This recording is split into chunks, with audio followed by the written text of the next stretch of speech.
Ahora. Muy buenas tardes para todos. De parte de la Asociación Colombiana de Ingenieros ASIEN, les damos la bienvenida. Gracias por el tiempo que nos dedican. El día de hoy nos acompaña el ingeniero Sebastián Giraldo, es nuestro conferencista. Vamos a dar 2 minutos para que puedan compartir este link a sus colegas, amigos y conocidos. Y en un momento invitaremos al ingeniero Sebastián para iniciar la conferencia. Vamos a dar 2 minutos más para que las personas terminen de ingresar.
Muy buenas tardes para todos. De parte de la Asociación Colombiana de Ingenieros, les damos la bienvenida.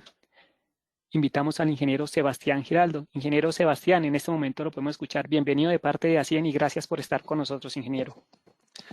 Muy buenas tardes a todos. Gracias Daniel, a la asociación como siempre por invitarme a estos espacios para compartir experiencias y también pues con los ingenieros tener la oportunidad de hablar de temas interesantes como este que hemos diseñado para esta ocasión. Entonces, pues muchas gracias a los que nos acompañan. Vamos a hablar de excelencia operacional, pero esta vez vamos a darle un toque bien interesante, hablando de esa evolución de la excelencia en el tiempo frente a los desafíos que ha traído el mercado.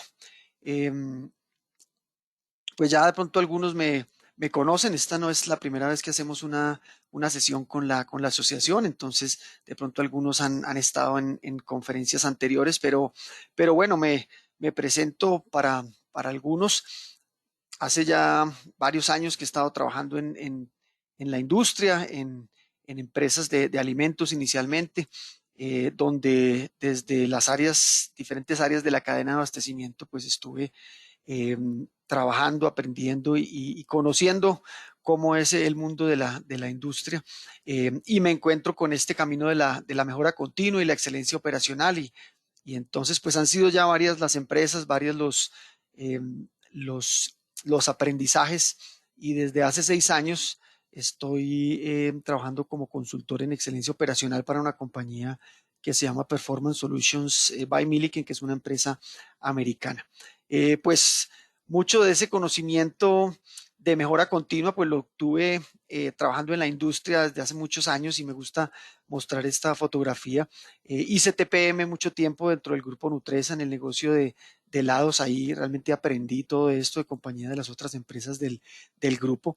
Y muestro esta foto con mucho agrado porque este señor Tokutaru Suzuki fue el máximo exponente del TPM, pero tuve el placer de conocerlo aquí precisamente en Colombia, en una empresa en Cali que estaba aplicando para un premio de consistencia del Instituto Japonés de Mantenimiento de Plantas. Entonces muestro la foto porque creo que fue un momento muy bonito de mi carrera en la que conocí tal vez a la persona que había influido durante mucho tiempo en todo este recorrido de la mejora continua, en la filosofía del TPM específicamente, de la gerencia productiva total.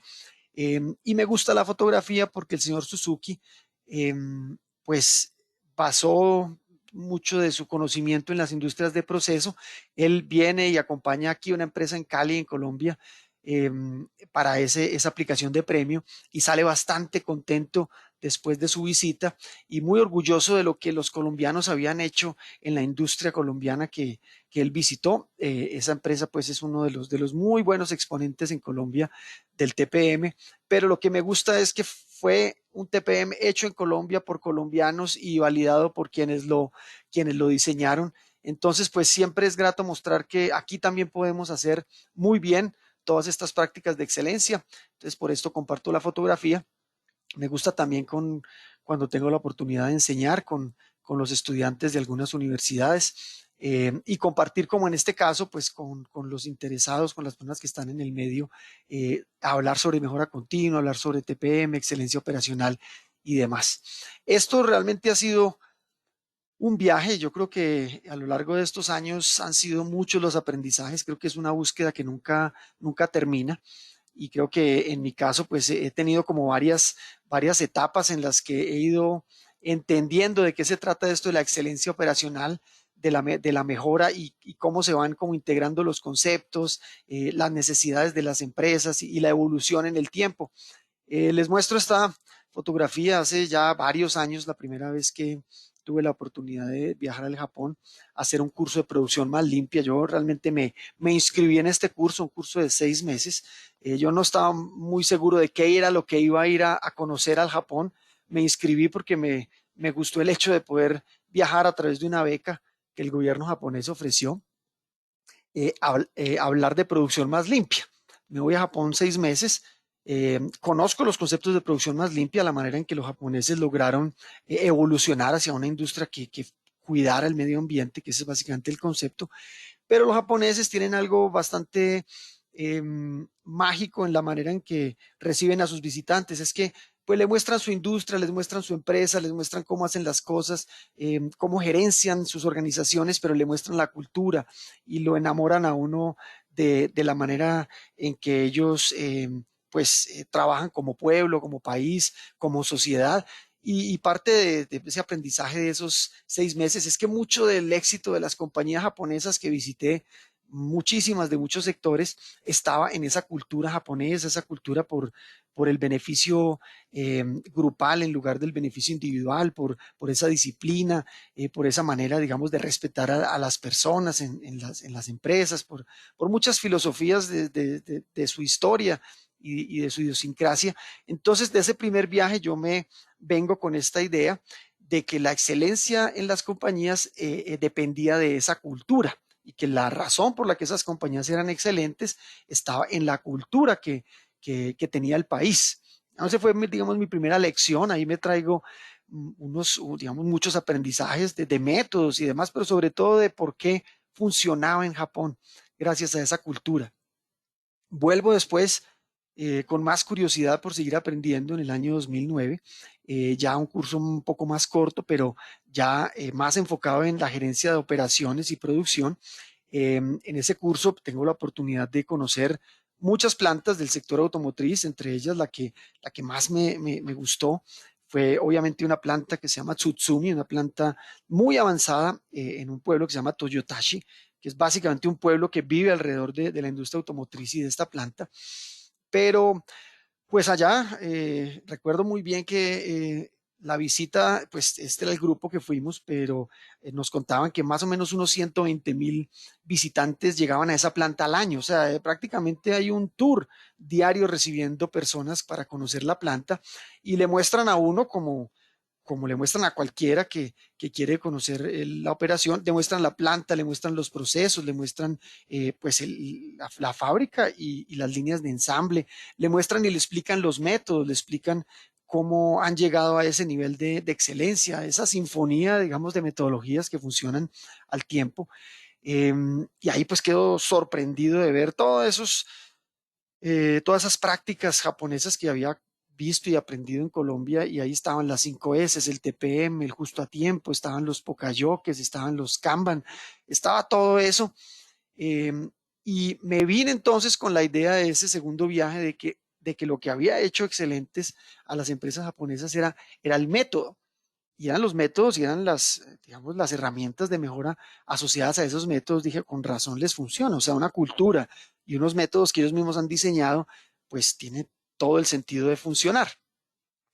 He venido aprendiendo y ya con más curiosidad de entender más detalles, me voy el año 2018, aprender específicamente sobre el sistema de producción Toyota, el sistema justo a tiempo, cómo funciona. Ahí me entreno en ya herramientas más específicas, pero también me traigo muchas lecciones porque entre más uno cree que aprende, pues menos se da cuenta que menos sabe.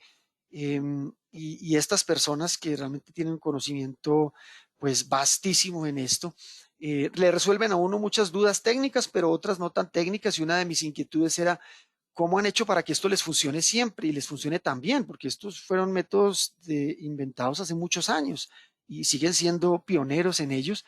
Y me dicen, la verdad es que no siempre funcionó tan bien, o más bien, funcionaron muy bien, pero muchos de esos sistemas empezaron a debilitar en el tiempo. Y entonces a mi pregunta de qué pasó, y es que me dijeron, Toyota específicamente tuvo que, ellos lo llaman así, revitalizar el sistema de producción, porque muchos de los sistemas se empezaron a caer y a debilitar, y nos dimos cuenta que dependían mucho más de la motivación de la gente, de energizarlos frente a los métodos, de motivarlos para que vieran beneficios, para que siguieran pues bien comprometidos con la metodología y el sistema, y me di cuenta que no era una cuestión de puros métodos, era una cuestión de que las compañías tenían que saber involucrar al empleado, saberlo motivar, darle beneficios de hacer mejor su trabajo. Entonces me traigo ahí otro aprendizaje bien bonito, y es que no solamente se vive de cultura, no solamente se vive de métodos, también las compañías son exitosas en la medida en que involucran al trabajador, pero permanentemente garantizan que conserve esa motivación, ese espíritu de hacer las cosas bien. Los japoneses no son robots, aunque a veces lo parezcan en la industria, son personas que también sienten, tienen motivaciones, desmotivaciones, y eso hay que cultivarlo y conservarlo en el tiempo. Entonces, pues me devuelvo con este tercer aprendizaje en el que depende mucho más de cómo lideramos y motivamos a esas personas que los métodos mismos que a veces aplicamos. Más recientemente, ya con esta compañía americana para la que trabajo actualmente, Performance Solutions es una división de consultoría de una empresa mucho más grande que se llama Milliken. Milliken es una empresa que tiene más de 150 años y que ha hecho muchísimos productos en 6 divisiones de negocio, y que ha tenido que aprender y de muchas crisis ha tenido que salir. Pero realmente Performance Solutions, que es la empresa para la que trabajo, y esto no tiene ningún interés comercial, es parte, digamos, de mi historia de aprendizaje. Es que Milliken lo aprendió de los japoneses porque en los años 90 tuvo que empezar a hacer TPM porque las compañías japonesas estaban prácticamente destrozando el mercado textil americano. Entonces, Milliken aprende de los japoneses las mismas metodologías que estaban pues minando su negocio en los Estados Unidos.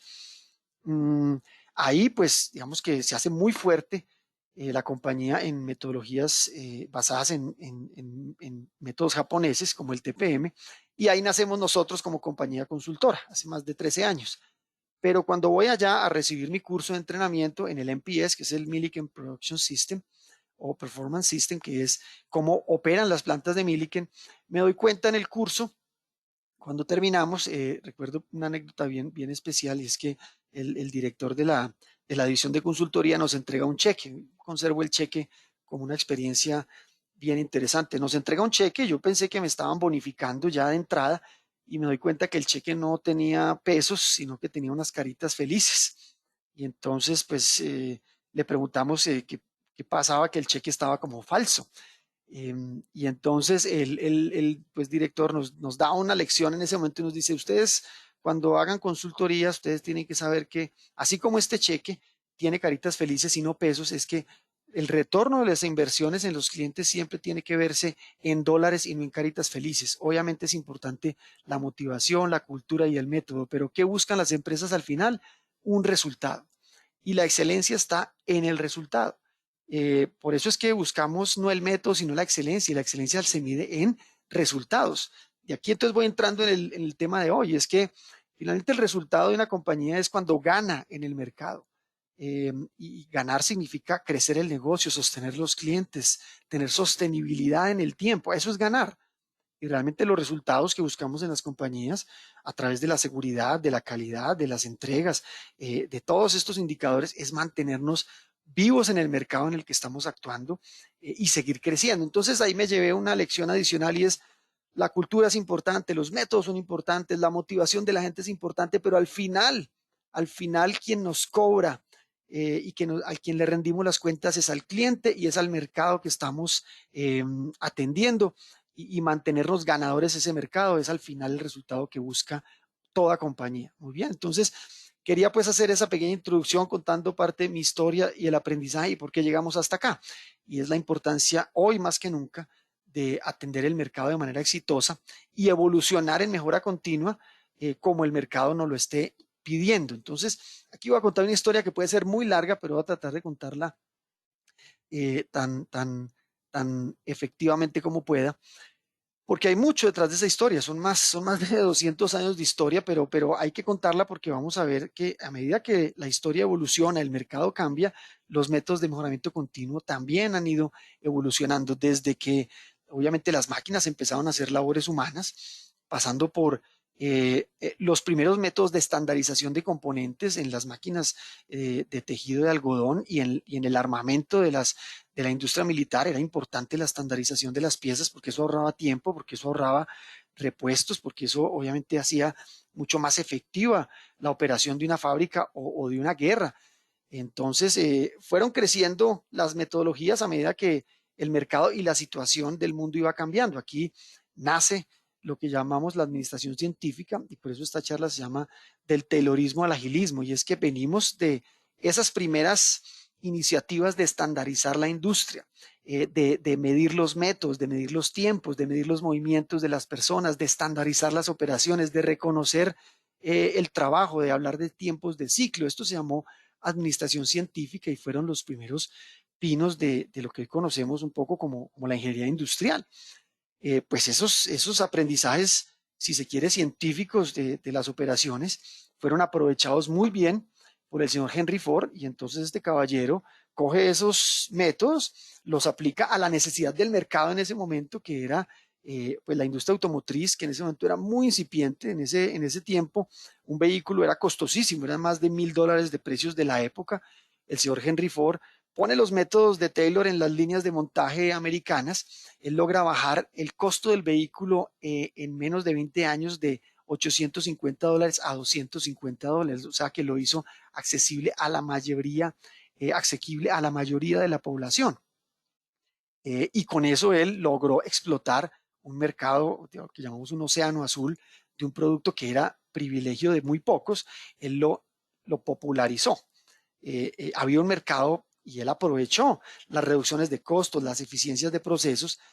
Un vehículo se ensamblaba en esa época en más de 12 horas. El señor Ford llega a ensamblar un vehículo en 93 minutos. Estamos hablando de unas mejoras de eficiencia impresionantes. Eso trajo unos ahorros en costos increíbles, unas economías de escala grandísimas. Hoy un vehículo se ensambla en 4 minutos, pero para esa época, digamos, esa ganancia en tiempo fue lo que hizo posible que un mercado que estaba hambriento de vehículos pudiera obtener vehículos a bajo costo. Entonces ahí vamos viendo que todo esto que conocemos como mejora continua ha venido naciendo en la medida que los mercados lo han venido presionando o que las oportunidades han venido apareciendo. Más adelante empiezan a aparecer científicos que como el caso del señor William Deming y otros científicos que son los padres del control estadístico de la calidad, estos caballeros empiezan a hablar de calidad, de control total de calidad. En Estados Unidos no fueron tan exitosos como sí lo fueron en Japón, y ya les voy a contar cómo fue la historia, pero empiezan a hablar de calidad y la importancia de medir la calidad. Este señor Crosby empieza a darle un concepto mucho más sistémico a la calidad. Entonces, no hablemos solamente de calidad de producto, hablemos de calidad de proceso, hablemos de calidad en una compañía, de calidad en la gestión. Entonces empieza a evolucionar la mejora continua, no solamente al control de la calidad, sino a la gestión de la calidad, y empiezan a aparecer productos de altísima calidad en el mercado americano, producido por los japoneses, y eso empieza a romper unas barreras antes muy difíciles de romper, como vehículos japoneses que empiezan a aparecer en el mercado americano, y productos japoneses que antes eran chatarra, que eran productos de muy mala calidad, empiezan a reconocerse como productos de excelente calidad, y un mercado ansioso de comprar productos baratos y de buena calidad. Nace entonces también la necesidad de ponerle un mejor costo a la producción, la necesidad de operaciones mucho más estables y ahí viene entonces el TPM a darle la mano a esto, el mantenimiento productivo total, como se llamó al comienzo. Fue una respuesta a la necesidad de tener ¿qué? Productos más baratos, de tener líneas mucho más estables, más confiables, pero sobre todo a darle la posibilidad a un trabajador que estaba siendo reemplazado por automatismos en las plantas japonesas. Desde ahí viene un poco la historia, pero este pedacito de la historia que fue el TPM fue la piedra angular del justo a tiempo japonés. Si queríamos velocidad en las plantas, si queríamos rapidez a la hora de entregar productos, necesitábamos plantas muy confiables. Entonces el TPM fue la base fundamental del concepto del justo a tiempo. Ahí pues nace el concepto del justo a tiempo de la mano del señor Taishi Ono y de la familia Toyoda. El justo a tiempo realmente es parte fundamental del sistema de producción de Toyota y parte clave de la historia. Más adelante aparecen otras teorías, como la teoría de restricciones, que es una teoría de un israelí que escribe un libro muy conocido que lo populariza, el libro La Meta, yo creo que es uno de los libros más vendidos en temas de mejoramiento continuo. Y ahí seguimos evolucionando. Miren que un tema se complementa con otro, aparece una teoría que gana adeptos, pero también responde a una necesidad del mercado, como el caso del Seis Sigma, que nace como una necesidad de productos de extrema calidad a la hora de entregarse al cliente. Productos electrónicos, y por eso es que Motorola es la primera que implementa el concepto Seis Sigma, es la que un poco desarrolla el ciclo de Mike, solamente que es General Electric el que lo populariza porque Jack Welch es el que un poco apadrina ese método dentro de General Electric y lo hace tan famoso a nivel mundial. Pero, ¿qué respondió o qué solución dio el Six Sigma al mercado? Es que productos electrónicos no podían fallar y si no tenías unos niveles de Six Sigma dentro de la fabricación de tarjetas electrónicas en equipo médico, en equipo electrónico, realmente esa calidad de 3.4 partes por millón era absolutamente necesaria si querías dominar el mercado. Entonces, esto apalancó esa industria a poder crecer y a poder garantizar la calidad del producto en el mercado. Vienen otras metodologías como la reingeniería, que murió muy joven porque se malinterpretó. La reingeniería realmente fue un método muy poderoso que pretendía rediseñar las organizaciones en sus procesos, solo que los que la aplicaron mal aprovecharon un poco la reorganización de los procesos para despedir a las personas y eso obviamente eso no ayuda a nadie y entonces se entendió como un proceso para despedir personal y murió muy temprano, pero los conceptos detrás de la reingeniería son muy potentes. Producto del mismo mercado que amenazaba la industria automotriz americana, los señores Womack y Jones, preocupadísimos porque la torta del mercado automotriz americano se les estaba saliendo de las manos a los fabricantes, pues amenazados por Toyota, por Nissan, por Subaru, por Mitsubishi, por Honda y todos sus amigos.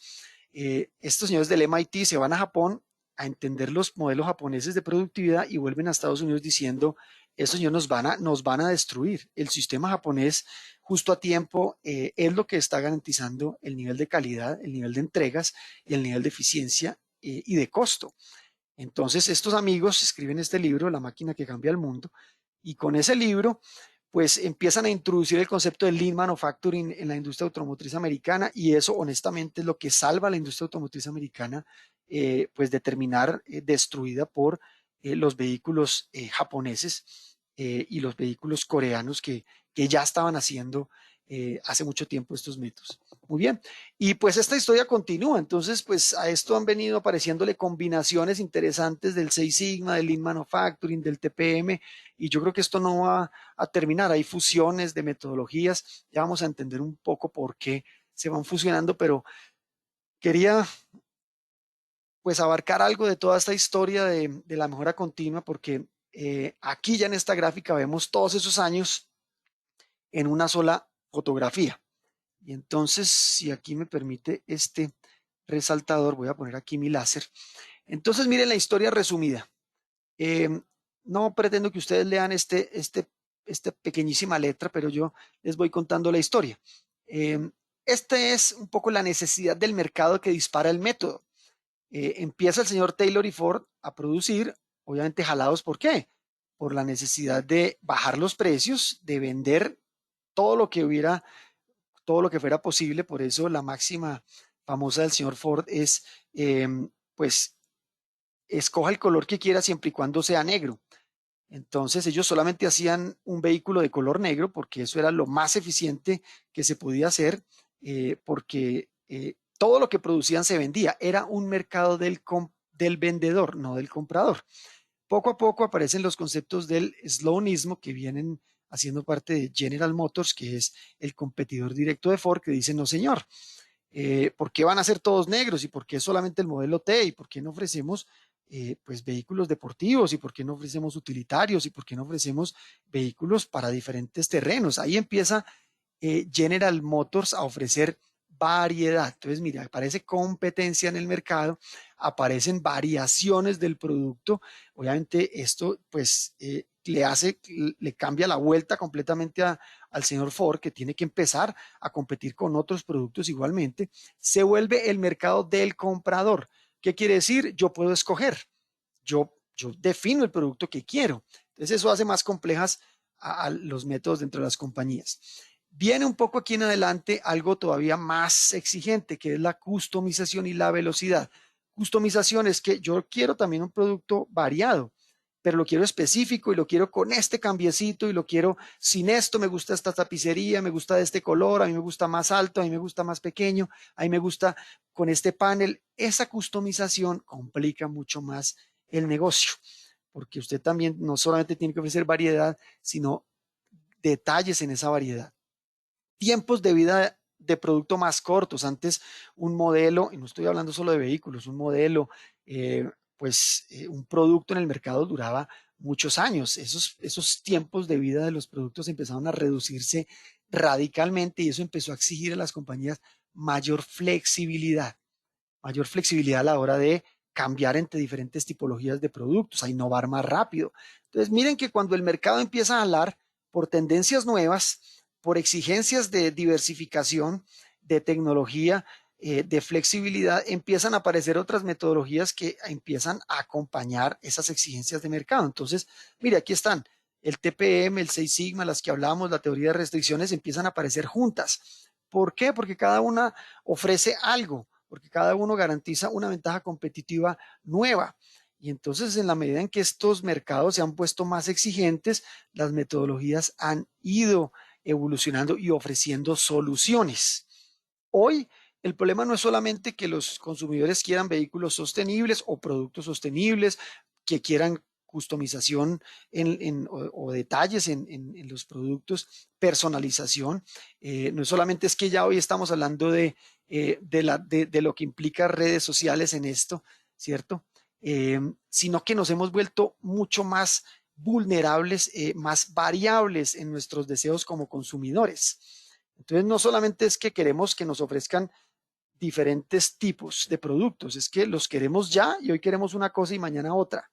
Y el mercado hoy ofrece algo y la competencia ataca y entonces el mercado da una vuelta por muchas razones. Eso hoy le demanda a la industria algo que hemos conocido como agilismo y es la capacidad de responder rápido, la capacidad de estar preparados, listos para el cambio, porque esa demanda el cambio se volvió permanente. El cambio se volvió permanente. Y hoy en día, entonces, esto se suma a toda esta evolución o explosión de la industria 4.0 que empieza, digamos, a convivir con la demanda ágil del mercado y hoy estamos en un escenario completamente distinto. Entonces, esta es la historia resumida, por qué estamos donde estamos y hoy cómo pues terminamos llamando a todo esto. La excelencia operacional finalmente es ¿qué? Una combinación muy bien hecha de metodologías existentes para responder a qué? A la demanda del mercado actual. Eso es lo que llamamos excelencia operacional. Ya no es un solo método ni dos, es la combinación de varios, pero tienen que ser bien combinados, bien integrados, inteligentemente armados para que responda a la demanda que tengo, al cliente que atiendo y a lo que yo considero ganar para mi compañía. Muy bien. En resumen, y aquí vamos a hablar de el mercado en el que estamos enfrentados hoy. ¿Qué quieren los clientes? Quieren esto, claro que quieren esto, quieren variedad, quieren diferencias, ¿cierto? Quieren sabores y colores distintos. Lo que pasa es que hoy lo quieren así, quieren la variedad, pero lo quieren en pequeñas dosis, ¿cierto? Lo quieren en entregas más frecuentes, lo quieren en empaques más pequeños. Entonces sí quieren variedad, pero la quieren rápido y la quieren diversa. Entonces, esto hace mucho más complejo hoy para la industria atender a los clientes. Y si nos vamos a la industria del consumo masivo, se complica todavía más. ¿Por qué? Pues por la invasión de nuevas marcas, por los canales que atacan con precios bajos. Esto no lo digo yo, estos son expertos marqueteros que analizan el mercado, qué tanto viene cambiando toda esta industria del hard discount en las tendencias recientes. Le ha dado la vuelta a la manera en que consumimos y a lo que exigimos de los productos que compramos. Queremos más calidad, la misma calidad, pero a un mejor precio. Estamos tendiendo a comprar a través de la promoción.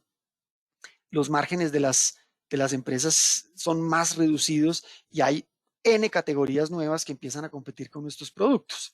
O sea, le enseñamos a comprar a los clientes a precio muy bajo, con una calidad que ya debe ser intrínseca, y a comprar porque está barato, no porque lo necesito. Eso, digamos que eso era antes del COVID. Después del COVID esto se complicó aún más y ya vamos para allá. Pero ¿a dónde voy? Y es que esto viene cambiando tan rápido que lo que venía como una tendencia de hard discount hoy sigue siendo fuerte, pero el COVID lo cambió de nuevo. Ya no es bueno, bonito y barato, como dice el señor Camilo Herrera, es bueno, bonito y rápido, porque no quiero estar en la tienda mucho tiempo. Lo quiero bueno, bonito y rápido, pero de lejitos. Entonces, esas son tendencias de consumo. Vamos a hablar de eso también. Yo no soy experto en marketing, pero si uno no entiende el mercado, pues no sabe cuáles son las soluciones que más le ayudan a las empresas a competir. Mire la historia cómo cambia.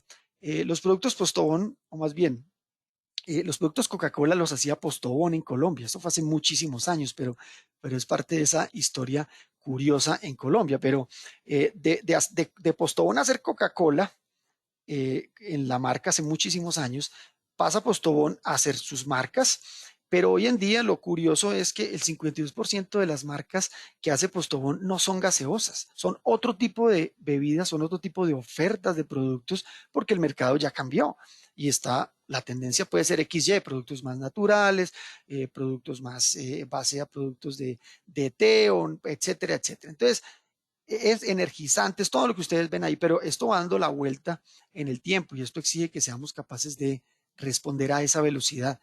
Las empresas lo saben y la customización masiva es que yo me gusta así y me gusta específico y me gusta personalizado, y si me lo puedes hacer en la tienda mejor, porque si me lo haces en la tienda como este producto de Adidas, que es un producto impreso en la tienda, me lo estás haciendo exactamente del tamaño de mi pie, lo estás haciendo exactamente a la medida de mi cuerpo, y entonces eso se hace todavía mucho más retador. Entonces, pues esa es la foto de dónde estamos y esto va a seguir cambiando, por eso les digo, la agilidad de entender el mercado y adaptarme. Lo que pasa es que el COVID lo terminó de enredar todavía más por una razón. Esta es la foto que me encantó de lo que estaba pasando, y es que la industria literalmente se detuvo. La industria literalmente se detuvo. Y esto, pues aunque es una historia un poco más larga, empezó a tener unas disrupciones de proveedores, compradores, y empezó a haber una alteración pues, de los ciclos de oferta y demanda, porque mientras unas plantas paraban, otras estaban arrancando, y mientras unos estaban produciendo, otros ya no estaban demandando, y esto se ha ido moviendo como por regiones. Hoy hay una cosa que llama un choque entre oferta y demanda. Y es que paradójicamente estamos en una situación, y en Colombia la estamos viendo, pues una inflación casi de cero. Cuando hay inflación de casi cero es que la demanda es nula, o sea, la gente no está comprando, pero hay oferta porque las fábricas están y las materias primas existen. Esto no fue un terremoto, las plantas están y están produciendo, pero no hay demanda.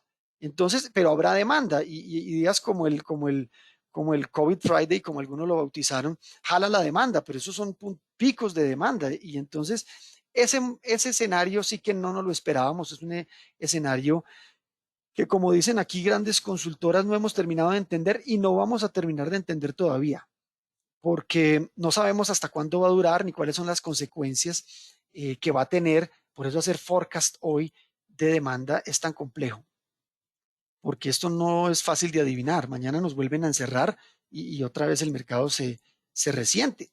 Entonces la realidad es que a pesar de que el COVID fue un golpe duro, esto posiblemente va a tener unos ciclos muy similares.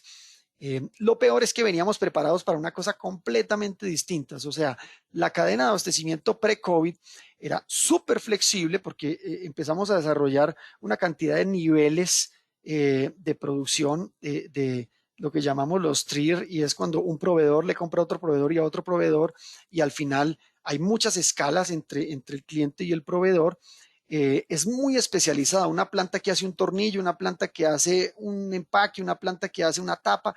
Nos especializamos, escalamos esto a niveles muy grandes, o sea, eran compras de grandísimos volúmenes. Fuimos muy flexibles porque la cadena tenía muchos puntos, digamos, de donde se soportaba, pero era muy atomizado. Muy atomizado es que dependíamos de que hubiera una sincronización muy bien hecha. Eso nos hizo dependientes de qué? De un proveedor, dicen, un vehículo no se ensambla con el 99% de las piezas. Falta una y no lo puedes entregar. Entonces nos hizo dependientes. Eso es ser muy eficiente porque estábamos altísimamente sincronizados. La logística se súper sincronizó, pero nos hizo altamente frágiles. Y frágiles es que ante la irrupción de un elemento de la cadena, estos ya no son cadenas, sino que son redes completas, un elemento de la red hizo frágil el sistema. Y entonces lo que nos hacía fuertes nos debilitó. Entonces una cadena que ya teníamos muy consolidada no era redundante. O sea, yo le compraba a uno y ese uno le proveía a todas mis plantas en el mundo. Ese proveedor no puede atender, hasta ahí llegué. Entonces hoy ya nos dimos cuenta que esa consolidación y esa dependencia nos hace muy débiles. Hoy, de hecho, muchos países están tratando de traer muchas de sus importaciones a las plantas cercanas a su operación, a sus países de origen, para no depender, digamos, de estas disrupciones como esta y como otras que pueden venir, económicas y políticas también. Teníamos economías de escala, o sea, comprábamos grandísimos volúmenes porque teníamos una demanda más o menos estable, eh, pero eso nos daba muy bajita rentabilidad. Y entonces eso también nos hizo débiles hoy, porque teníamos que depender de esos grandes volúmenes para mantener el profit del negocio. Unas cadenas justo a tiempo, súper sincronizadas, pero esto pues que ya para algunos tendía al cero inventarios o al mínimo número de inventarios, también nos limitó, porque ya esos buffers de inventarios no nos ayudan a la hora, digamos, de tener que reaccionar o de perder un punto en la cadena, porque los inventarios, por ejemplo, estaban en tránsito, entonces venían de China y eso se demoraban varios meses, pero llegaban el momento en que los íbamos a necesitar. Ese inventario de un momento a otro se paralizó. Y entonces el inventario que antes sabíamos que ahí venía en el barquito ya nunca va a llegar, o no llegó, o lo retuvieron, o ese país ya no es amigo, todo lo que está pasando. Y entonces lo que nos hacía fuerte nos debilitó, y entonces para, digamos, la muestra, un botón, esto pues es reciente, estamos ante una escasez mundial de bicicletas. Escasez mundial de bicicletas. ¿Qué pasó? De todo al tiempo. Las marcas estaban sacando las nuevas colecciones por esta época, y entonces normalmente bajan un poquito el inventario, les llegó el COVID y hasta ahí, digamos, les llegó la fiesta, sumado a que se duplicó y triplicó la demanda. Dicen que en algunos países la demanda más bien que la producción se aumentó hasta 5000% por la demanda que existe hoy de bicicletas. Pues claro, la gente quiere un vehículo mucho más autónomo, hay restricciones para la movilidad, digamos, en vehículos públicos, entonces la gente escogió la bicicleta, muchos han encontrado que la bicicleta es una manera de hacer deporte en un ejercicio individual. Entonces eso disparó la demanda. Eso obviamente nadie lo tenía pronosticado, pero se suma. Lanzamiento de colecciones con COVID, con restricciones de importaciones de países, con cierres de plantas. Entonces esas son las consecuencias de una cadena de abastecimiento tan frágil que teníamos. Vamos a tener que aprender un poco de esto. Y siguen un poco pues, digamos, las alteraciones de lo que nos toca vivir en las empresas. Por ejemplo, aparte de que el COVID nos tiene pues amenazados en términos de variabilidad de demanda, eso depende de muchas cosas. Depende de en qué momento estamos a la hora de liberar las restricciones o las cuarentenas. Entonces, los que saben de mercadeo, porque yo esto no sé, eh, Entonces empiezan a estimar, bueno, ¿cuáles son los horizontes? Y entonces, ¿cuál es la nueva normalidad? Y entonces, ¿cuándo se libera la restricción? Entonces, pasamos de estar encerrados a tener un poquito optimistas y a volver a un retorno. Entonces, empiezan a considerar etapas, empiezan a considerar las categorías de productos que atienden esa etapa, son capaces de entender las preferencias de empaque que funcionan mejor para esa etapa del confinamiento y las consideraciones de valor. Cuando hablo de consideraciones de valor es que particularmente al comienzo de la pandemia la gente no se fijaba en el precio, compraba porque lo necesitaba. Las compras de pánico es no me importa cuánto valga, lo compro. Eso hay que entenderlo a la hora de ir liberando restricciones. ¿Y dónde lo compro? Si lo compro en una tienda, si lo compro en e-commerce o si lo compro en un restaurante abierto, un restaurante cerrado, una cadena. Entonces, mire la cantidad de combinaciones infinitas que hoy tiene el mercado en todo tipo de productos y que se van a ir moviendo en la medida que se van liberando cosas. Y estoy hablando de efecto COVID, pero esto se va a quedar, no solo el COVID, sino un poco todas estas tendencias. Mire, baja el ritmo de promoción. Entonces les decía que veníamos de tener un comprador muy mal acostumbrado a las promociones. Ya las promociones, los vendedores entendieron que en esta época no vale la pena hacerlas porque la gente compra porque lo necesita. Y si va al supermercado, ya no está comprando pequeñas cantidades, está comprando más como para llevarse y no tener que volver al supermercado en un tiempito. Entonces ya es el efecto del valor que le doy al producto, no solamente jalado por la promoción. La migración, esto es bien interesante, la migración hacia paquetes más grandes. Veníamos una tendencia de comprar paqueticos pequeñitos, ahora parece que otra vez volvieron las tendencias de comprar paquetes grandes y multipaquetes porque la gente ya no quiere estar en el supermercado mucho tiempo, no quiere estar pasándose mucho rato escogiendo productos, mirando precios, no, démelo y compro grandecito y aquí no vuelvo sino en 15 días, un mes. Todos esos son hábitos de consumo y todos esos son cosas que el cliente nos está exigiendo. Esto no es lo que la empresa ofrezca, es lo que el cliente y cómo lo consume y dónde. Si lo quiere o no lo quiere barato, si lo quiere rápido, si no lo quiere rápido, si lo quiere confiable, o sea, que le llegue a tiempo en el día que se lo prometimos, cosa que no hemos sido capaces de hacer en Colombia todavía con las ventas de e-commerce. En eso las entregas a tiempo creo que son todo menos a tiempo. El cliente también pide calidad como algo que debe ser invariable, pero también está, digamos, o seguirá exigiendo, pues, no solo nuevos productos, sino alta frecuencia. Entonces, ojo, aquí entonces aquí vienen entonces las metodologías de mejora. La pregunta es, antes las empresas se diferenciaban o eran competitivas por una o dos razones, hoy tienen que ser competitivas en varias. Y esto ha hecho más complejo el entorno. Los modelos de excelencia se diseñan para satisfacer esas necesidades del cliente, o el costo, o la innovación, o la entrega, o la calidad, o varias de ellas. Y estos son ejemplos, hay muchos más, son las famosas casitas de la excelencia operacional que las empresas diseñan con pilares del TPM o el Six Sigma o el Lean Manufacturing. La pregunta es, ¿será que esto se nos quedó corto ya? ¿O qué tendremos que empezar a agregarle también a estos modelos de excelencia porque estos para mí son modelos de excelencia 3.0 y no lo digo por este par de ejemplos, lo digo porque en general nos va a tocar empezarle a adicionar un elemento adicional a esas casas de excelencia operacional y uno de esos es algo que hoy está en el mercado, que no es nuevo tampoco porque el agilismo y la manufactura ágil viene hablándose de ella hace más de 20 años, porque nace la industria del software, entre otras, y software venimos haciendo hace mucho tiempo, solo que ahora lo está capturando la industria más por una necesidad puntual de mercado. ¿Qué es ser ágil?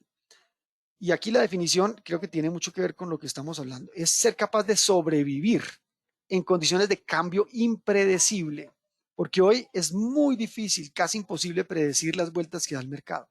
Es muy difícil saber qué va a pasar.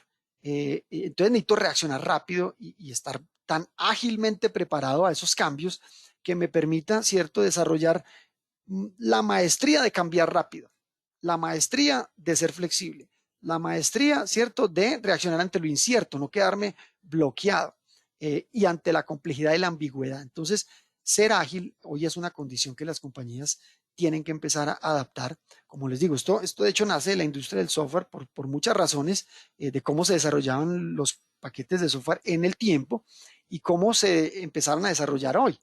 y eso lo copió la industria. Entonces estamos pasando de la versión de Lean, o sea, la versión esbelta de las compañías, que eran muy rígidas, muy eficientes, eh, con tendencia a altos volúmenes, pero con, digamos, con poca adaptabilidad a la variación.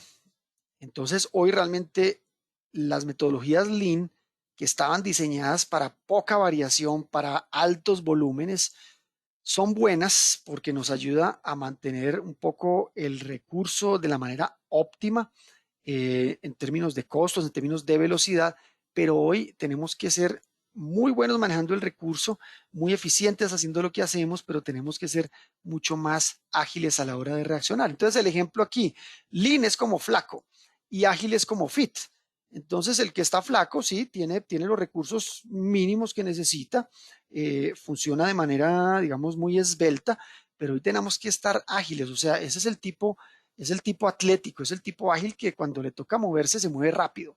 Es un poco la analogía de estas dos, digamos, de estas dos tendencias y cómo se complementan también. El entorno ágil o agile tiene varios elementos. Entonces, pues aquí no voy a entrar en todos los detalles porque se nos alarga la conferencia, pero esto tiene varios elementos. Hombre, organizaciones de alto desempeño. Ser ágil no es solamente tener tecnologías digamos, de última tendencia. Eso no es ser ágil. Ser ágil es tener organizaciones que tengan equipos ágiles, ¿cierto? Que sean autónomos, que respondan rápido y que puedan tomar decisiones menos burocráticas. Necesitamos procesos ágiles, procesos de desarrollo de productos, procesos de toma de decisiones, procesos de compra, procesos de adaptar digamos, las industrias. Esos son procesos ágiles y necesitamos una manufactura, una cadena que también sea capaz de moverse a esa velocidad. Si a esto le ponemos por ahí métodos, si le ponemos tendencias, si le ponemos nombres, si le ponemos pues un poco herramientas, aquí empiezan a aparecer nombres. Entonces, ahí están un poco lo que significa adentro de cada una que hay. Entonces, hablamos de Scrum, hablamos de métodos Kanban para agilismo, pero también en Industria 4.0 hablamos del Big Data. Aquí podríamos hablar muchas cosas, pero ya son las herramientas que van dentro de cada una de estas partes de todo el pastel. Muy bien, y específicamente en Industria 4.0 sí que hay juguetes, sí que hay tecnología. Aquí el secreto está es cuál es la que me sirve, cuál es la que necesito, porque muchas son costosas, son pues intensivas en capital, ahí requieren inversiones importantes. Entonces hay que entender cuáles me sirven más y a qué cliente quiero atender, o más bien cómo esto tiene un beneficio de cara al cliente. Y pues muchas compañías han aprendido a combinarlas. Entonces, aquí pues está pequeña la letra, no pretendo leer esto, pero si soy capaz de integrar conceptos de Lean, de optimización de la cadena, optimización de la manufactura con herramientas de la industria 4.0, el beneficio, digamos, se suma. ¿Qué quiere decir? Tengo cadenas o plantas muy esbeltas, de costos muy bajos, muy bien, muy lean, pero incorporo tecnologías 4.0 y eso me da obviamente un plus en términos de reducción de costos, en términos de velocidad, de muchas veces de adaptabilidad también a esos cambios en la demanda. ¿Cuál es el sueño del señor Elon Musk? El señor Elon Musk dice que la ventaja competitiva de su industria Tesla no es el vehículo, es la planta. Él dice, yo quiero ser no lo dice, pero él tiende a querer ser como lo que Ford fue para la industria automotriz en sus inicios. Y es que, pues lo que el legado de Ford no fue del vehículo, fue la planta, ¿cierto? La manera de manufacturar, que fue la que revolucionó la industria automotriz. El señor Elon Musk quiere ser más o menos un Henry Ford de la época. Él dice que la ventaja competitiva de Tesla no es el vehículo, es la planta. Y entonces él quiere una planta, ¿cierto? Que funcione con las luces apagadas. Ese es el sueño del hombre. Y es que uno pueda apagar las luces de la planta y que la planta funcione sola. O sea, sin interacción humana.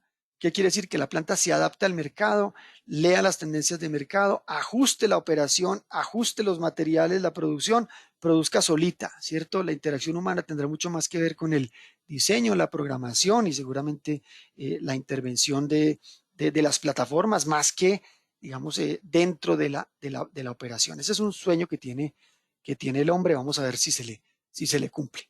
Bueno, y en la cadena de abastecimiento que hay, pues hay muchas metodologías nuevas que nos permiten ser ágiles y que van un poco de la mano con esto de entender el mercado. Capacidad avanzada de planificación, o sea, planificar toda la cadena. Algunos llaman estos digital twins, que es tener un gemelo digital en el que yo simule toda mi cadena a ver cómo funciona. ¿Qué pasa si muevo un eslabón? ¿Qué pasa si cambio un inventario? Entonces él, digamos que adapta las demás eslabones de la cadena y me permite planificar de manera mucho más avanzada. Esto necesita y demanda una cantidad infinita de información y de datos. Eso que hoy conocemos como el Big Data, es entender esos datos, saberlos utilizar, ser capaces de entender esa información, tomar decisiones, tener mucha mayor visibilidad a través de esos datos y visibilidad alrededor de toda la cadena, dónde va mi producto, cómo van los inventarios, ¿cierto? Cómo está la demanda, dónde se están agotando, dónde se está vendiendo más, dónde va mi proveedor. Entender todo eso a través de los datos va a ser un poco la tendencia futura, y tratar de predecir esa demanda a través de inteligencia artificial, del famoso machine learning, que es coger datos y tratar de aprender de esos históricos y que la inteligencia artificial nos ayude a inferir qué puede pasar. Esto ayudará a los inventarios y nos ayudará a tener diferentes escenarios, porque si el mercado cambia de un día para otro, pues qué mejor que yo tener varios escenarios, A, B, C, D, y entonces ya tengo un poco preparado el escenario X en el momento en que cambie. Esas son algunas de las tendencias ágiles. Muchas implican tecnología, inversión, muchos datos, pero creo que hacia allá vamos y hacia allá nos tocará ir entendiendo las compañías y la excelencia operacional. Este es un ejemplo que me gusta, es un ejemplo de integración, es un ejemplo simple, pero me parece que integra lo que estamos hablando. Esta es una compañía de pizza que funciona en el sur de California. En California y en el mundo en general hay tres grandes competidores en la industria de la pizza, ¿cierto? Está Domino's, está Gino's y están los señores de Papa John's. Muy bien, hay otros más pequeños, otros más regionales, pero esos son los tres. California no es la excepción. Llegan estos señores de Zoom Pizza y empiezan a sacar un producto eh, que no es diferente en esencia, pero que empieza a ganar un mercado porque se empiezan a diferenciar con algo bien interesante. Entonces vamos a ver el video y yo les voy a mostrar cómo a través de la tecnología, de la integración y de algunas de estas prácticas que estamos viendo, una compañía puede crear una ventaja competitiva y empezar a atender una necesidad del mercado con estas herramientas y adaptándolas, integrándolas y fusionándolas para el resultado del negocio, que es lo que estamos hablando. Entonces, voy a poner aquí a correr el videito, no se preocupen por el volumen, porque creo que, a ver si me lo deja reproducir. A ver si le ponemos aquí a esto. Eso ya. Muy bien. Bueno, estos señores de Zoom Pizza, entonces hacen esta actividad. Voy a ir pasando aquí lo que es interesante realmente. Entonces aquí el señor hace la pizza, pide la pizza desde su teléfono, eso no es nuevo.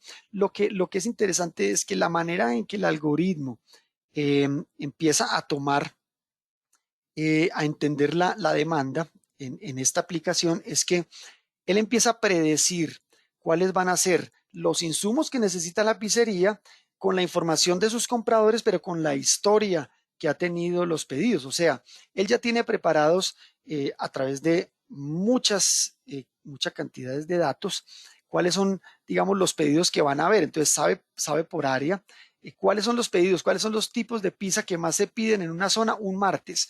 ¿Qué pasa cuando el martes hay un partido de béisbol y a cuánto, digamos, aumenta la demanda de ese producto? Y si es la de mozzarella la que se vende más el jueves por la tarde o es el viernes la que se vende más la de salami, porque la historia me ha dicho eso. Entonces, con todos los pedidos que la gente hace, empiezan a meter esos datos y empiezan a tratar de predecir la demanda para preparar su cadena de abastecimiento. Ese es, digamos, el primer factor de integración de todas estas metodologías, utilizar los datos de los pedidos para predecir qué va a pasar y estar listo. ¿Para qué?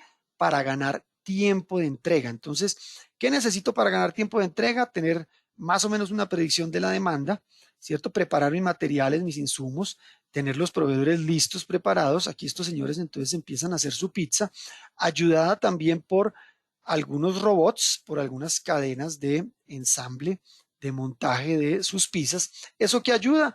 Pues hombre, ayuda de pronto a la estandarización del producto, ayuda a la velocidad en algunos casos, ayuda también a los costos, porque pues puede ser que en Colombia no aplique hoy tanto, pero donde hay mano de obra muy costosa, un robot obviamente hace una diferencia grande en costo. Entonces ahí está la cadena de abastecimiento de Zoom, de una de sus tiendas, preparando los productos con algunos robots. Entonces, pues esto es empezar a incorporar elementos eh, de industria 4.0 a la producción y manufactura del producto. Bueno, eso digamos que no es tan asombroso, pero me parece que para una industria de pizzas viene a ser pues una revolución. Ahí viene pues la prueba del cliente. Obviamente hay unos temas de calidad de productos, etcétera, etcétera, que eso no se puede descuidar, pero aquí viene lo que me parece revolucionario y es que los señores de Pizza Zoom cuidan el producto, cuidan muchísimo la calidad, cuidan el costo,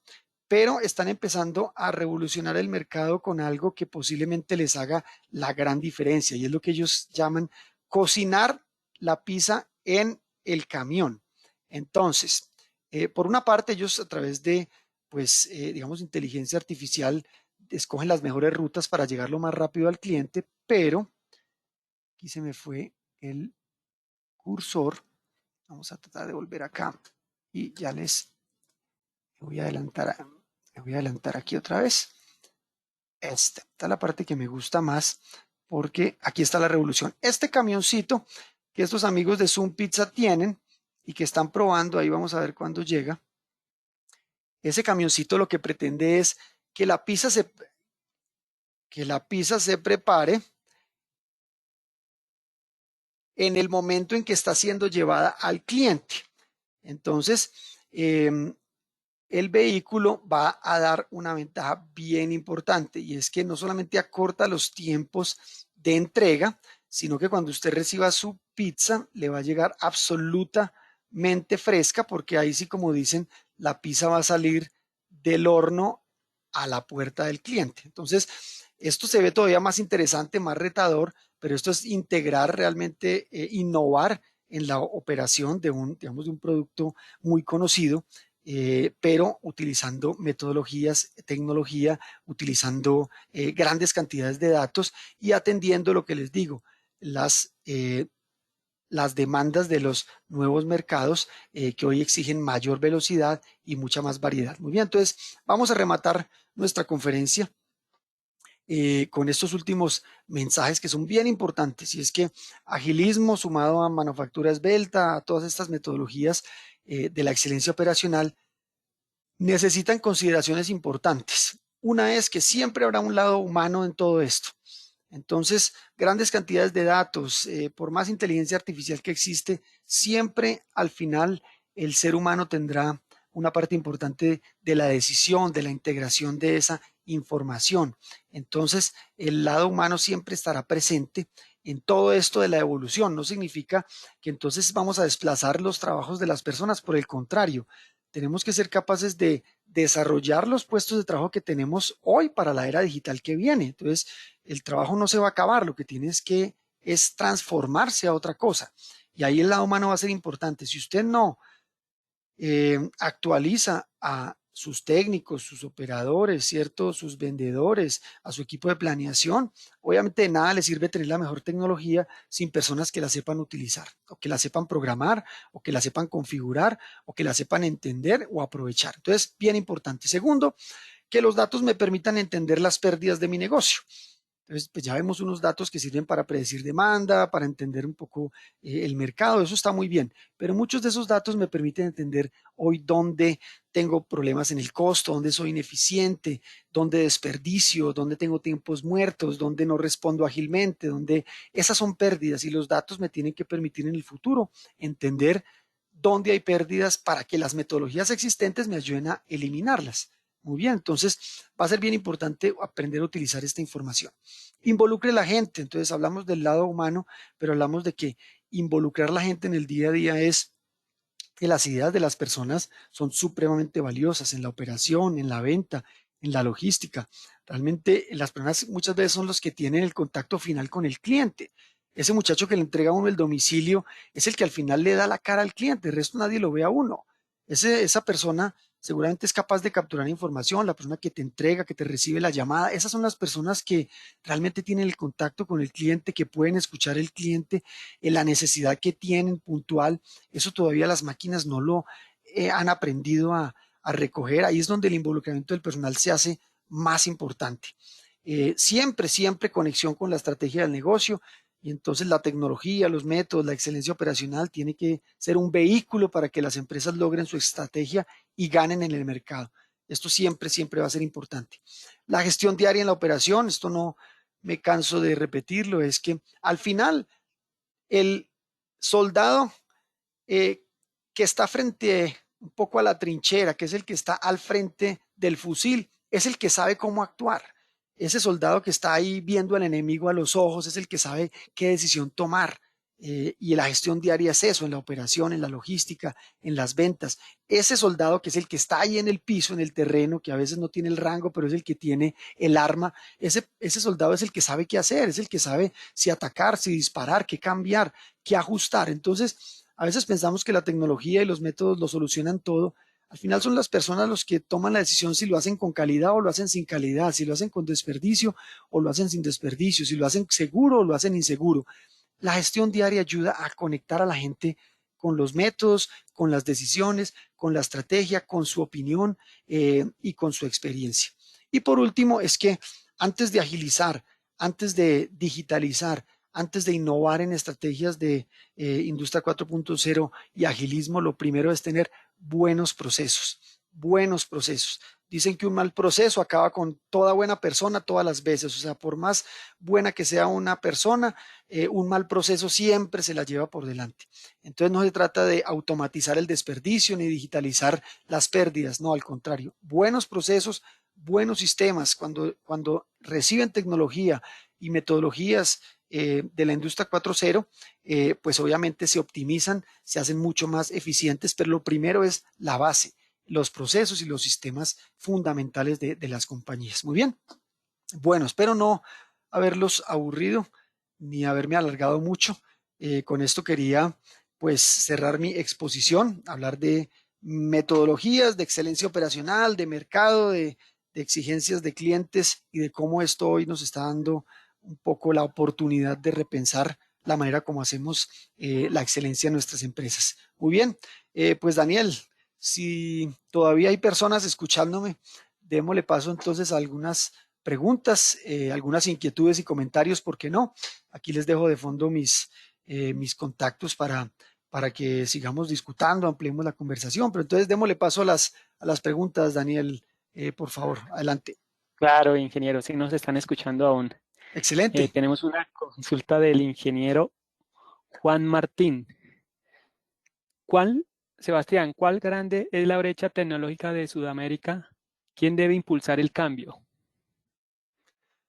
Muy bien, Juan, pues a excepción de algunas pocas industrias, la brecha en Latinoamérica, y hay que verla también por regiones y países, pero es infinita, es infinita. Yo pues ya les conté un poco digamos, la experiencia que he tenido en las plantas japonesas. La compañía nuestra es una compañía americana, donde realmente la tecnología que hay en las empresas americanas es de lejos mayor que en la nuestra, porque allá la mano de obra es muy cara y eso los ha forzado a tener más tecnología que reemplace de alguna forma pues, la mano de obra costosa.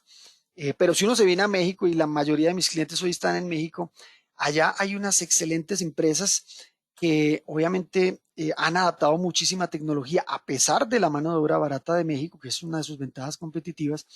Eh, Tienen la fortuna de estar muy cerca de los Estados Unidos, tienen la fortuna de estar muy de cerca con la industria americana y entonces han sumado dos cosas, mano de obra barata, gente con una altísima capacidad de trabajo, unos empleados súper comprometidos, en eso somos muy buenos los latinos, con tecnologías que vienen adaptadas de esas empresas o de esas casas matrices europeas. Las plantas más eficientes del mundo en muchas de la industria automotriz están en México, increíblemente. Y digo increíblemente porque uno pensaría que entonces tiene que ser Alemania o tiene que ser, cierto, en los Estados Unidos o en Europa, ¿no? Aquí en Latinoamérica lo han hecho bien, pero se limita a algunos poquitos países. Cuando empezamos a bajar hacia acá, a excepción de Brasil, que eso es un mundo completamente aparte donde podríamos también hablar de que tienen una influencia muy grande de grandes corporaciones, en el resto del continente estamos muy lejos, muy lejos. Y yo lo digo con preocupación porque aunque sí hay iniciativas, hoy la inversión en el gobierno en esto es muy, muy poco. En el Japón hay empresas, pequeñas empresas, algunas pymes, el gobierno les subsidia hasta el 50% de un robot o de la tecnología. Aquí eso es impensable, tiene que ser prácticamente inversión privada.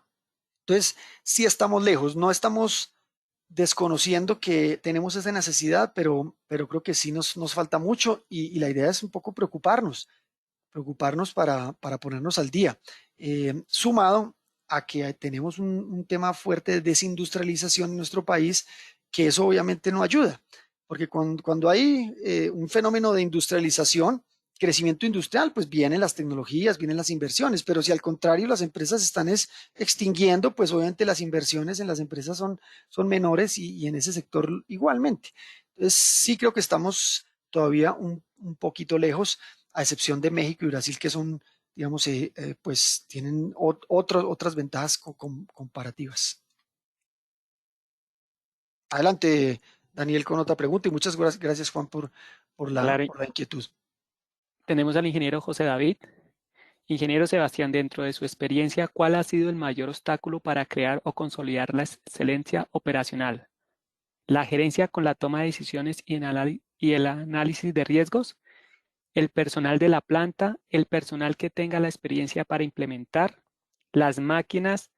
¿El presupuesto u otra? ¿Y cómo le hizo frente? Bueno, ahí usted toca varias de ellas, creo que son una combinación, pero uno de los mayores enemigos de la excelencia operacional, y esto, pues lo digo porque lo vivo, es que desafortunadamente en Colombia pensamos que ya estamos demasiado bien y que la industria ya hace muy bien las cosas y tenemos excelentes exponentes de la industria en Colombia. No digo lo contrario, lo que digo es que ya pensamos que estamos súper bien. Y cuando uno revisa, digamos, algunos métodos de comparación en términos de competitividad en frente a varios países, nos damos cuenta que Colombia está muy abajo, muy abajo. Pero si uno le pregunta a los industriales colombianos, ellos ya sienten que están muy bien. Entonces no tenemos lo que llama el sentido de urgencia. Ya pensamos que ya llegamos y eso es peligroso. Entonces, uno, no estamos convencidos de que hay que hacer algo mejor. El liderazgo hoy, eh, desafortunadamente, no considera el tema de excelencia operacional como una prioridad entre todas las prioridades que tiene un negocio y eso nos ha, digamos, perjudicado en el tiempo. Esa es otra. Y yo veo que hay un fenómeno reciente también, y es que la rotación en las compañías empieza a hacerse muy alta. Hay una altísima rotación del personal, digamos que la continuidad de las personas en las empresas cada vez es menor, y eso también afecta a la larga los métodos de excelencia, porque son hechos finalmente para la gente y para el desarrollo de la gente. Y cuando hay mucha rotación, los industriales o los líderes no se animan a invertir mucho porque si la gente se va, se lleva el entrenamiento. Entonces creo que usted mencionó algunas, yo le refuerzo varias y tiene que ver con liderazgo, con que no tenemos una necesidad definida o una urgencia creada y una alta rotación que también desestimula un poco todo esto.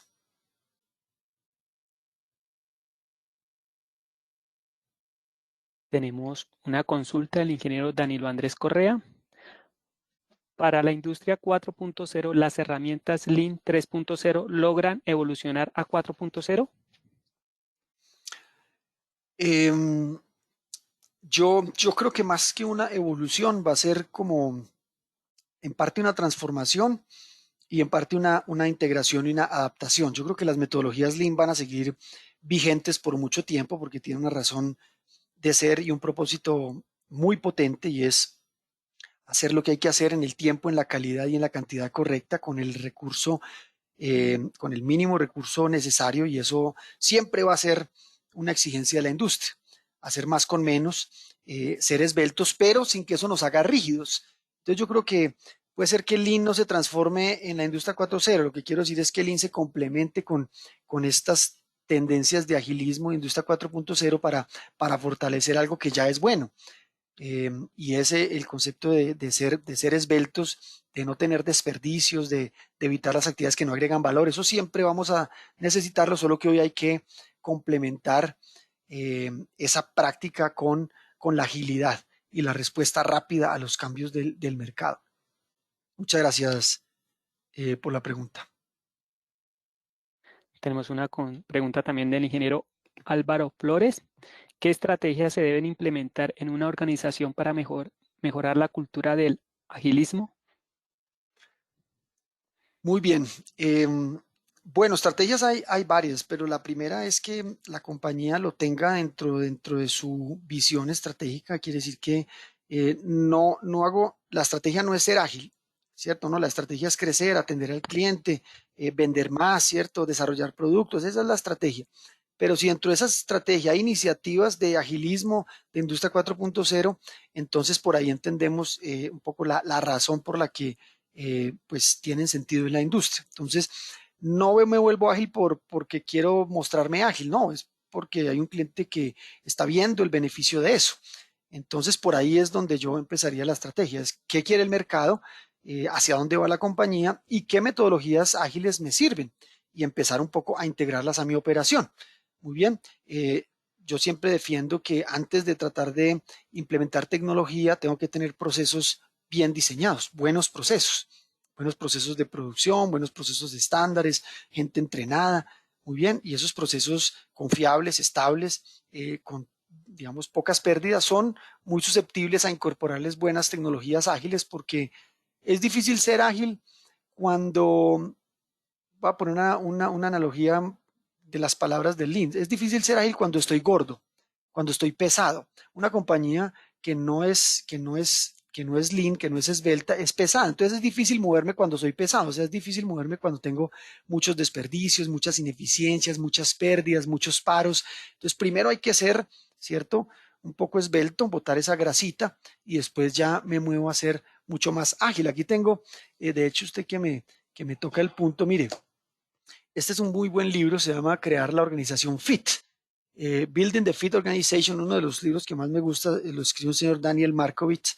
Daniel Markovits habla de que las empresas tienen que pasar de ser unas empresas, él lo dice, eh, las empresas anoréxicas. No se trata de llegar a la anorexia en las compañías, porque tratamos de ser muy lean, muy esbeltos, eliminar mucha grasa y terminamos siendo anoréxicos. Entonces él dice, no busque la anorexia, o sea, no busque la delgadez absoluta, busque ser atlético, ser ágil, ¿cierto? Ser rápido, ser como un deportista de alto desempeño. Entonces me gusta ese concepto, y ahora que usted lo menciona, yo creo que esa es la evolución. Ser esbeltos, pero ser ágiles, ¿cierto? Tener el músculo, ser muy atléticos, muy fit, como lo dice aquí el señor. Puede ser que se esté inventando ese término, pero me gusta porque refleja lo que tenemos que hacer.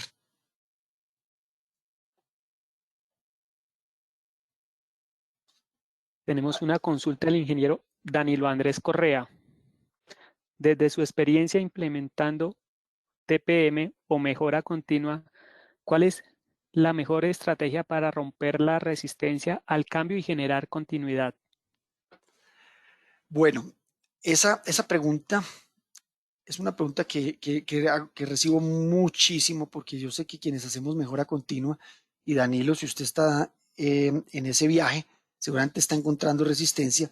Hay muchos métodos para trabajar la resistencia al cambio. Yo le voy a resumir en uno de los que a mí más me gusta, que se llama el método ADKAR, y es que, y esos son las letras de la palabra ADKAR, A-D-K-A-R. ADKAR significa que la gente tiene que ser aware. Aware es que sea consciente, una necesidad de cambiar, algo que le duela. Algo que le duela es, tiene que tener una urgencia, tiene que entender por qué tiene que cambiar. Entonces, primera metodología es crea en la persona o en el personal la necesidad del cambio. Muy bien. La otra letra, que es el desire, que es crear el deseo. ¿Qué quiere decir? Yo sé que tengo que cambiar, pero tengo que querer cambiar, que son dos cosas muy distintas. Como decía un jefe que yo tenía, todos los días me peso en la balanza y sé que estoy gordo, pero no hago nada. Porque sé que estoy gordo, ¿cierto? Sé que tengo que cambiar, pero no tengo el deseo. Entonces, a las personas hay que crearles un poco la conciencia del cambio, pero también el deseo. ¿Y cuál es el deseo? Es que me motiva a cómo me veo en unos meses, cómo me quiero ver en unos años, cuál es la visión que tengo, qué gano si pierdo peso, qué gano si hago TPM. Entonces, ojo, lo segundo es el deseo. Lo tercero es el conocimiento. Conocimiento es enseñarle a la gente, pues, hombre, el cómo, explicarle el método y es darle el entrenamiento. Ese, digamos que es parte fundamental del cambio. A veces decimos que lo que parece resistencia es falta de claridad. Entonces, no, es que el tipo no se, el tipo se resiste, es que no le gusta cambiar, sí, pero es que no le has explicado, no entiende. Entonces, ante el temor de la ignorancia, yo prefiero no hablar y prefiero no participar porque me hago, digamos, me expongo. Entonces, ojo, el conocimiento es muy importante.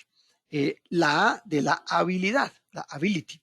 Y es que una cosa es saber y otra cosa es saber hacer. Entonces la gente tiene que saber, pero tenemos que darle el tiempo para que practique, para que desarrolle la habilidad. Entonces, otro elemento importante del cambio, que la gente tenga la confianza de saber hacer. Y lo último, que es la R de reconocimiento. Reconocimiento es que al final yo puedo tener un deseo, pero si después en el tiempo no veo que hay un beneficio, una mejora, un premiecito, un bonito, ¿cierto? Una palmadita en la espalda, un empleado del mes, un logro, ¿cierto? Por algo extraordinario que hicimos y alguien me lo reconoció. Yo prefiero no cambiar. Entonces, ¿se puede cambiar sin estas? Sí, pero es muy lento o retrocedo mucho. O tengo fracasos iniciales. Entonces, ojo, ahí le di una metodología que a mí me funciona muy bien, pero la gestión del cambio depende de esas 5 cosas. Awareness, desire, knowledge, ability y recognition. Ingeniero, una consulta a la ingeniera Jamie Alexandra. ¿Cómo hacer la transición del modelo tradicional a la excelencia operacional? La transición. Bueno, mmm, la transición parte por una decisión gerencial. La transición parte por una iniciativa de quienes administran y lideran el negocio y esa transición empieza de que haya un apoyo, que ese apoyo involucre un recurso, que involucre una prioridad eh, para la gerencia, porque sin eso es muy difícil empujar de abajo hacia arriba. Entonces, si hay un apoyo gerencial, si hay una conciencia de quererlo hacer desde los líderes, la probabilidad de que funcione y que se transforme la compañía es alta. Una vez usted tenga ese espaldarazo, yo le voy a dar cuáles son los pasos del TPM muy rápidamente, que es el proceso de transformación.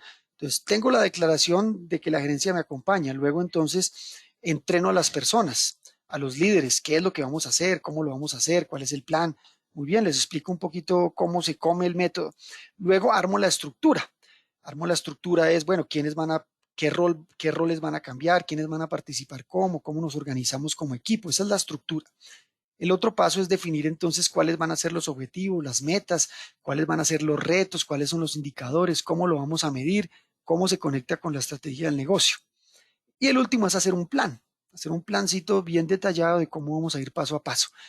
Ahí logramos la transformación. Entonces, la declaración, el entrenamiento, el tercero viene a ser la estructura, ¿cierto? Luego las metas, objetivos, luego el plan y al final, pues probamos ese concepto en un área pequeñita. No se vaya a arriesgar a tratar de hacerlo en toda la compañía. Hágalo en un área pequeñita, pruébelo primero el concepto en un lugar retador, pero que también nos garantice el éxito, que aprendamos del método en ese, vamos, a una pequeña escala, pruebe el método, verifique que el resultado existe, que transforma la gente, el resultado y físicamente el área, y ahí usted ya tiene 50% de la transformación. Entonces, espero que estos pasitos le sirvan a la persona que nos hace la pregunta.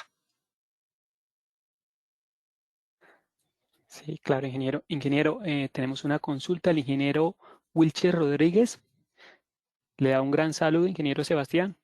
Y la pregunta es, ¿cómo está impactando en tu experiencia la diferencia entre la gente joven y los experimentados en la transferencia de conocimiento? Muy bien, Wilches, muy interesante su pregunta. Bueno, yo creo que hay dos respuestas a eso. Debe haber más, pero se me escapan. Una tiene que ver con las generaciones que hoy están entrando a las compañías, y no quiero meterme en los detalles de los millennials y los que no, eso, digamos que eso hay quienes son expertos en eso, pero la realidad es que técnicamente hay un fenómeno que está sucediendo y es que todo esto de tecnología 4.0 y agilismo que involucra herramientas, que involucra, digamos, programación de equipos, involucra conocer sistemas, esas ya no son carreras muy atractivas para la juventud. Hoy quieren ser más gerentes, quieren ser más emprendedores, quieren, digamos, ser youtubers, bueno, ese tipo de cosas. Entonces, las carreras técnicas hoy no son atractivas para la juventud. Entonces, el conocimiento se está quedando en una generación que es apasionada del tema. Y entonces, primero, si no logramos cautivar, enamorar a estas generaciones de lo técnico, ¿cierto? De las profesiones técnicas que van a programar esos equipos, que van a desarrollar ese software, que van a crear esas aplicaciones, vamos a tener un problema. Entonces, ahí está el primer tema. Y el segundo es que los que hoy conocen, que son de otra generación, también tienen a veces el temor a compartirlo porque de eso ha dependido históricamente su estabilidad laboral. Entonces ahí tenemos como un choque generacional de los que no quieren aprender y otros que no lo quieren enseñar. Yo creo que eso hay que abordarlo en cada industria particularmente. Yo creo que hay que enganchar a a las generaciones con estas metodologías y hay que convertir a los más antiguos, que algunos son expertos, en profesores y a través de los métodos de mejora ayudar a transferir ese conocimiento, como con estándares, con capacitación, con formadores internos en las compañías. Yo creo que las metodologías de excelencia ayudan muchísimo a eso, a transferir conocimiento, a motivar a la gente para transferirlo y también a enganchar a las generaciones nuevas a que vean el impacto de eso en el negocio. Entonces, si yo soy un programador, si yo soy un técnico y al final no veo el resultado de lo que hago hacia el cliente, hacia el éxito de lo que hacemos, pues sí me explico, se queda el hombre pegando ladrillos, pero nunca supo que estaba haciendo una catedral. Entonces, yo creo que hay mucho de la excelencia que nos va a ayudar a ese proceso, pero esas son un poco las dos ideas que me vienen a la mente para contestar esa pregunta. Bueno, ingeniero, la última consulta de la ingeniera María Consuelo. Con la situación actual, en especial en el sector automotor, se ha prescindido del personal que haga mejora continua. ¿Cómo convencer a la alta gerencia en demostrarle la necesidad de moverse a una industria 4.0? Muy bien. Yo creo que los industriales lo saben. Yo creo que los industriales lo saben y muchos saben que esto va a ser una necesidad más que un capricho o que un lujo. Va a ser una necesidad. Ahora, el problema que a veces tenemos es que esas tecnologías son costosas y a veces las inversiones no se pagan inmediatamente. Entonces hay un temor a tomar el riesgo de inversión en términos de tecnologías 4.0. En términos de excelencia operacional y mejora, son procesos que toman mucho más tiempo. La tecnología la compro, la instalo y si es rentable la pruebo y digamos que recibo el retorno relativamente rápido. Lo que realmente se hace difícil a la hora de hacer excelencia operacional es que son procesos de más largo aliento, porque son transformaciones de la cultura, de la gente, del estilo de liderazgo. O sea, ahí sí no empezamos ya, ya estamos tarde, porque la tecnología la instalo y eso se compra y se prueba y se adapta, pero la cultura no se cambia tan rápidamente. Y para mí el éxito de una compañía es que haga bien ambas cosas, tener la gente preparada, la cultura y el liderazgo necesario para saber utilizar esa tecnología, cualquiera que sea el tipo de industria. Entonces, ojo, yo creo que tenemos que ser conscientes de dos cosas. Una de la imperativa necesidad de invertir hoy, si queremos desatrasarnos en términos de tecnología, y la otra es empezar a invertir hoy en nuestra gente para todos los temas de cambio cultural y excelencia operacional que demandan entrenamiento, involucramiento de las personas, ¿cierto? Un liderazgo, digamos, temas de cambio cultural que toman un poco más de tiempo. Entonces, para no hacer larga la respuesta, yo creo que va de la mano de entender bien las dos cosas, el cambio cultural asociado a la excelencia operacional y la inversión tecnológica para poder enfrentar los desafíos de los mercados que ya tenemos exigentes en este momento. Bueno, ingeniero Sebastián, de antemano de parte de Hacienda, de la Asociación Colombiana de Ingenieros, le damos las gracias por su tiempo, su conocimiento, por compartirlo con nuestros asistentes, igual a ellos porque siempre nos acompañan. Esperamos que nos acompañen también al Congreso Internacional de Mantenimiento, que se llevará a cabo del 19 al 22 de agosto. Quedan cordialmente invitados. Ingeniero, ¿permite compartir las memorias? Claro que sí, Daniel. Yo les envío a ustedes internamente el archivo para que ustedes se los haga llegar a los participantes de la sesión. Entonces, con muchísimo gusto, ustedes van a tener esta presentación tan pronto como la asociación se las haga llegar al correo. Muchas gracias, ingeniero, nuevamente de parte de ACIEN. Los esperamos el día de mañana con más conferencias. Y las personas que deseen las memorias nos pueden escribir y nosotros se las haremos llegar. El ingeniero Omar se van a comunicar con él para que le envíen las memorias. Una feliz tarde para usted, ingeniero, y para todos nuestros asistentes. A Muy ustedes amable una por buena estar con tarde. nosotros. Gracias por acompañarme. Hasta la próxima. Chao, chao. Esperamos volverlo a tener, ingeniero. Feliz tarde.